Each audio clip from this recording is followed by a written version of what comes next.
ಅಲ್ಲೇ ಇರಬೇಕು. ಎಲ್ಲಿರಬೇಕು? ಹೇಗಿರಬೇಕು? ಯೋಗ್ಯ ಪುರುಷನ ಕೈ ಹಿಡಿದು ಗೃಹಿಣಿಯಾಗಿ ಅದನ್ನು ಬಿಟ್ಟು ಈಗ ಕೈಯಲ್ಲಿ ಮಂತ್ರಾಸ್ತ್ರವನ್ನು ಪ್ರಯೋಗಿಸಿ ನಮ್ಮನ್ನು ಕೆಳಕಲು ಬಂದರೆ ಅದು ನಿಮಗೆ ಶೋಭೆ ಅಲ್ಲ. ನಡೆ ಹಿಂದೆ. ಮುಚ್ಚು ಬಾಯ್.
ಏನಿದು ಆಶ್ಚರ್ಯ!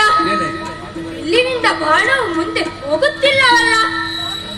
ಓಹೋ, ತರುಣಿ ಕೈಯಲ್ಲಿ ಏನೋ ಚಿಹ್ನೆ ಮಾಡುತ್ತಿದ್ದಾಳೆ. ಅದು ನನಗೆ ಬೇಕು.